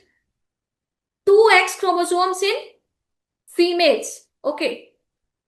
1 X chromosome in male. उसके ऊपर sex ratio, ये भी हर generation में very करता रहता है. As a result, in order to bring equilibrium, it takes almost 8 to 10 generations of random mating if you want to bring equilibrium for sex-linked genes, simply because their distribution is not equal in males and females, and the sex ratio in each generation will vary. That is why sex-linked genes के अंदर Hardy-Weinberg equilibrium attain करने के लिए आपको एक से ज्यादा generation लगती है रैंडम मेटिंग की. मोर स्पेसिफिकली स्पीकिंग 8 से 10 जनरेशन लगती है. उसके बाद ही सेक्स-लिंक्ड जीन्स के अंदर आप रैंडम हार्डी-विनबर्ग इक्विलिब्रियम को एक्सपेक्ट कर सकते हो. ठीक है, क्लियर है ये point? Yes, ma'am. Okay, alright. Okay, next. In a single locus 2 allele population, single locus 2 allele मतलब ये multiple alleles नहीं है. We are talking about one locus 2 allele मतलब capital A and small a. Okay. अगर multiple alleles की बात करते तो A dash. Okay. पर multiple allele की बात नहीं करें, single locus 2 allele की बात करें तो capital A and small a. The proportion of heterozygotes can never exceed maximum proportion of heterozygotes. 50%. 50%, that is 0.5. Okay, so that is equal to 2 3. Okay. Then if there are 3 alleles for a trait in a population, the total number of genotypes occurring will be, अच्छा इसके लिए formula है, the formula is n into n plus 1 divided by 2. If they have given you the number of alleles, okay, so the formula is n into n plus 1 by 2. आप इसको इस formula में डालेंगे तो you will get your answer. Okay, the answer is 6. Okay, so you remember this formula. This is a different formula compared to whatever we have studied so far. So if they've given you the number of alleles in a population and they're asking you to find out how many genotypes will be there, so the answer is n into n plus 1 divided by 2. N stands for the number of alleles which are there in the population, so that is 3 in this case. So 3 into 3 plus 1, which is equal to 4. So 3 into 4 divided by 2, so that will be equal to 6. Okay, so you have to remember this formula. Okay, then next. Assuming a population to be in Hardy-Weinberg equilibrium, when the gene frequency of a recessive allele is 0.4, the genotype frequency of the heterozygote is how much? Gene frequency of recessive allele मतलब क्या दिया है उन्होंने? कौन सा value दिया है? Q. Q is equal to 0.4. Now they are asking you, 2 क्या PQ. पूछा है? 2PQ. 2PQ. तो आंसर क्या होगा? 0.48. 1.6. 0.36. Okay. ये कितना हुआ? 24. आंसर क्या होगा? 0.48. ठीक है. So this is how you'll find out when they've asked you 2PQ. Okay, because they are saying that the population is in Hardy-Weinberg equilibrium. Then in that case, P is equal to 1 minus Q. P is equal to 1 minus Q, and the answer will be 2 into P into Q. Okay. Then the fraction of all alleles that occur at a given locus in a specified population is defined as, अच्छा ये हो गया gene frequency. Okay. So moral of the story ये था कि Hardy-Weinberg equilibrium और gene frequency से ज्यादा क्वेश्चन नहीं आए हैं. ज्यादा क्वेश्चन कहाँ से आ रहे हैं? Like I said, most of you all were not there in the beginning of the class. So let me just repeat something for you. just छोटा कैसे करते हैं?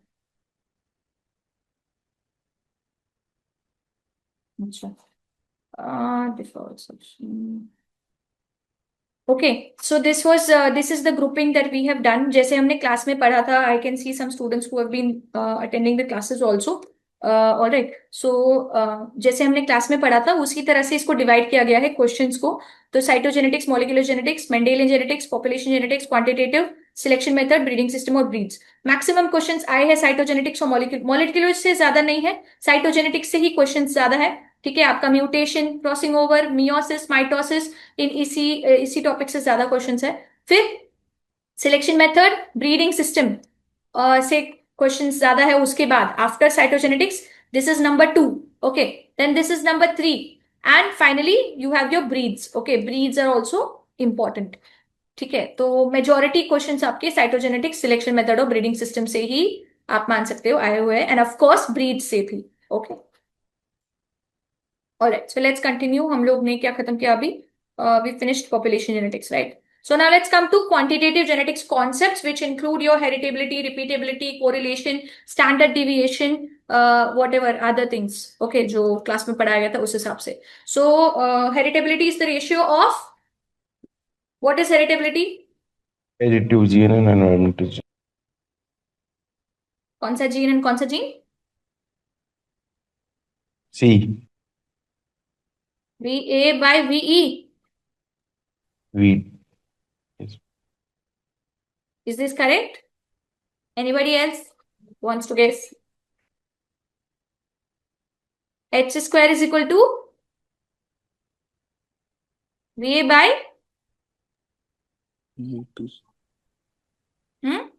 C. अच्छा, भूल गए VP. हेरिटेबिलिटी की डेफिनेशन? एच स्क्वायर का formula क्या है? Heritability is equal to VA by VP. VP। तो क्या इसमें से कोई भी ऑप्शन ऐसा है जो VA बाय VP बता रहा है आपको? First option is genotypic variance to environmental variance, इसका मतलब VG बाय VE, ये सही नहीं है। Second option is genotypic to additive genetic variance, मतलब VG बाय VA, ये ऑप्शन भी सही नहीं है। Third option says additive genetic to environmental, मतलब VA डिवाइडेड बाय VE, ये ऑप्शन भी सही नहीं है। The correct answer is none of the above, because the correct answer will be H square is equal to VA by VP, जो इसमें से किसी में भी नहीं बताया गया है। So the answer is none of the above. Moral of the story, answer आते हुए भी आपने क्वेश्चन गलत कर दिया है। So you have to read the question properly and then only answer the question. Okay. So H square is equal to VA by VP. H square also is equal to VG by VP. तो अगर VG by VP भी होता फिर भी आप tick mark कर सकते हैं। VG by VP कैसे लिखेंगे? Genotypic variance to phenotypic variance, ठीक है। पर ये भी नहीं लिखा हुआ था उसमें, तो हमारे पास कोई भी आंसर नहीं था जिसको हम टिक कर सकते थे, तो आंसर था नन ऑफ दी अबव, ठीक है। ये हो गया heritability in the broad sense. Heritability in the narrow sense is given by small h, h square is equal to VA divided by VP, that is additive genetic variance to phenotypic variance। अच्छा, इसमें से काम की चीज कौन सी है? Narrow sense या ब्रॉड सेंस? जिन्होंने क्लास अटेंड की है वो बता सकते हैं। Additive genetic, Narrow sense. Narrow sense, okay, narrow sense ज्यादा काम की चीज होती है compare to broad sense. Alright, let's go in the next question. Measures of correlation between repeated measurements of the same individual are known as, question को अच्छे से पढ़ना। measures of correlation between the repeated measurements of the same individual are known as Repeatability. repeatability, okay। Repeatability मतलब same individual में same trait के लिए जो बार बार उसकी लाइफ में आ रहा है, उसकी मेजरमेंट के बीच का कोरिलेशन क्या है? कोरिलेशन मतलब how likely is this individual to repeat its performance in the next time that it performs, okay, so that is known as repeatability. Okay, so therefore they are saying measures of correlation between repeated measurements of the same individual are known as repeatability. Okay, okay. The causes responsible for genetic correlation between two characters. Correlation किसकी वजह से होता है? दो characters के बीच में। When I say two characters are correlated to each other, either positive or negative, why does correlation happen? Linkage. Linkage, okay, linkage is one cause. Then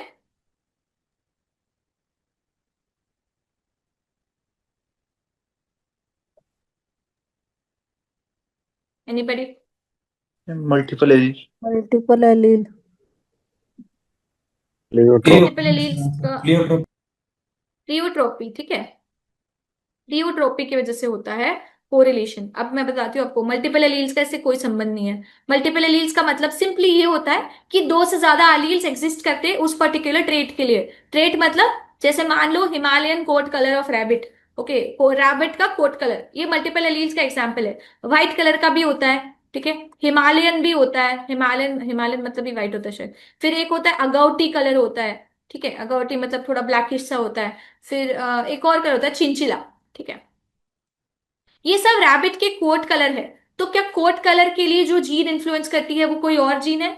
no, there are just more number of alleles present because of which these different four phenotypes are occurring. Okay, so that is an example of multiple alleles. Multiple alleles का genetic correlation से कोई लेना देना नहीं है। correlation क्या होता है? जैसे मिल्क yield और mastitis, mastitis इंसिडेंस। आपने देखा होगा अक्सर कि जो गायें ज्यादा दूध देती है उनके अंदर mastitis होने की चांसेस ज्यादा होते हैं। Have you seen that? Okay, so that is genetically correlated. Correlated का मतलब है जिनका मिल्क यील्ड जीन्स ज्यादा होती है उनके अंदर mastitis होने की जीन्स भी ज्यादा होते हैं, ठीक है। अदरवाइज इनको बोलते हैं पॉजिटिव कोरिलेशन। दूसरा एग्जाम्पल है मिल्क यील्ड और मिल्क फैट, जो सबसे ज्यादा कोटेड एग्जाम्पल होता है। मिल्क यील्ड और मिल्क फैट, अगर आप मिल्क यील्ड ज्यादा चाहते हो तो मिल्क फैट परसेंटेज जो है वो कम हो जाता है। अगर आप मिल्क फैट परसेंटेज बढ़ाना चाहते हो तो मिल्क यील्ड का जो क्वांटिटी है वो कम हो जाती है, ठीक है। So these two genes are negatively correlated. मतलब doesn't matter what you do, अगर आप मिल्क यील्ड पे फोकस करोगे और उस तरह से उसको ब्रीड करोगे ताकि नेक्स्ट जनरेशन में मिल्क यील्ड ज्यादा हो जाए, तो मिल्क फैट परसेंटेज ऑटोमेटिकली घटेगा, क्योंकि दोनों के बीच में नेगेटिव कोरिलेशन है। अब ये कोरिलेशन किसकी वजह से आया? लिंकेज की वजह से, क्योंकि दो कैरेक्टर्स जो है वो हमेशा साथ में ट्रांसमिट हो रहे हैं। एंड प्लियोट्रोपी की वजह से, प्लियोट्रोपी मतलब जब एक ही जीन दो से अधिक कैरेक्टर्स को कंट्रोल करे तब उसको प्लियोट्रोपी कहते हैं, ठीक है। जब एक ही जीन दो से अधिक कैरेक्टर्स को कंट्रोल करे तो उसको प्लियोट्रोपी कहते हैं। अब मुझे बताओ इसमें से परमानेंट कॉज ऑफ कोरिलेशन कौन सा हुआ, लिंकेज या प्लियोट्रोपी? प्लियोट्रोपी। प्लियोट्रोपी जो है परमानेंट कॉज है, लिंकेज आप तोड़ सकते हो। At some point of time it is possible कि linkage might be broken by crossing over, very rarely but it may happen. Pleiotropy can never break because it is only one gene. आप एक gene को कितना ही तोड़ोगे, ठीक है, एक gene ही दो से ज्यादा कैरेक्टर्स को कंट्रोल कर रहा है। तो pleiotropy becomes the permanent cause of correlation and linkage becomes the temporary cause of correlation. Okay, so इसका आंसर क्या है? Option number A. Option number A, ठीक है। Pleiotropy and linkage between the genes are causes of which are responsible for genetic correlation between two characters. Okay, okay, very good. Next, phenotype reflects the genotype more precisely when heritability is high, low, medium or none of the above, all of the above. Low. Low. Okay. Anybody who has attended my classes? No. Okay, all of you all knew. Okay, cool. अब मेरे को बताओ, heritability ज्यादा होना इसका मतलब क्या है? Heritability is equal to VA divided by VP, ठीक है। VA का मतलब होता है additive genetic variance. Additive genetic variance मतलब इंडिविजुअल के अपने जीन्स की वजह से जो वेरिएशन आता है उसको बोलते हैं additive genetic variance. Additive genetic variance is the proportion of phenotypic variance which is transmitted to the progeny as it is. Okay, VG is divided into VA plus VD plus VI. ये हम सब जानते हैं। VG मतलब genotypic variance. It is divided into additive genetic variance, dominance variance and interaction. Okay. इसके अलावा हमारे पास एक VE component होता है। VE stands for environmental variance. This is also divided into temporary and permanent. Okay. Now, this is a proportion of phenotypic variance. अगर हम D और I को इग्नोर करें, ठीक है, तो अगर H स्क्वायर ज्यादा है, अगर H स्क्वायर ज्यादा है, इसको G मान लो अभी के लिए, ठीक है। हम बोल रहे H स्क्वायर ज्यादा है, इसका मतलब VG ज्यादा है। अगर H स्क्वायर ज्यादा है तो VG ज्यादा है। VP की वैल्यू क्या है? कांस्टेंट।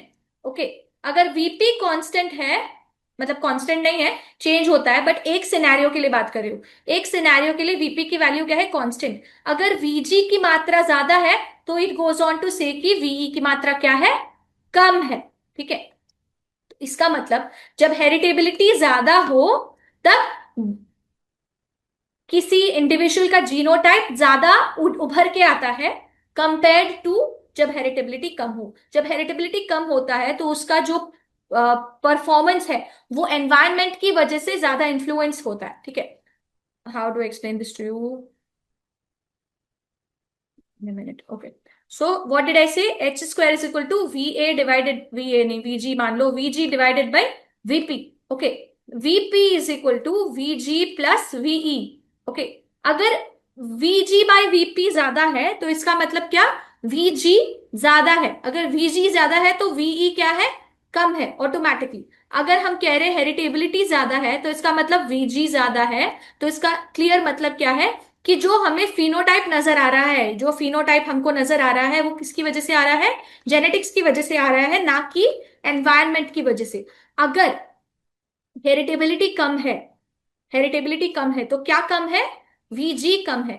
फिनोटाइप तो कांस्टेंट है, फिनोटाइप मतलब कांस्टेंट नहीं है, it's variable, but for one particular scenario let's just say higher proportion of phenotypic variance is contributed from VE if heritability is low. Okay, if heritability is low, then higher proportion of VP comes from VE rather than from VG. Okay, I know this is a little confusing. We can pick it up in the next class also if you have any doubts.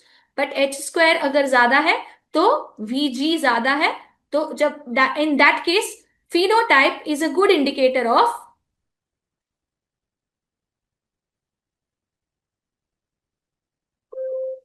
genotype. Okay, phenotype is a good indicator of genotype when heritability is high. तो इसका answer है high heritability. Okay, इसका answer क्या है, high heritability. Okay, now I'm going to let you all go because you have another class of LPM from 7 to 9. Okay, so it's already 6:55. You all can take a 5-minute break and then you can join in for your LPM class. But if you have any doubts in today's class, please let me know in tomorrow's class. Tomorrow also we will have another class from 5 to 7. So let me know in tomorrow's class if there are any doubts from today's class. Okay? Genotype को breeding value भी बोल सकता है, इसकी जगह breeding value लिखा होता है जीनोटाइप की जगह तो भी आंसर सेम होता ना। हाँ, ब्रीडिंग वैल्यू लिखा होता तो भी आंसर सेम होता। ठीक है, phenotype is a good indicator of the breeding value of the individual when heritability is high.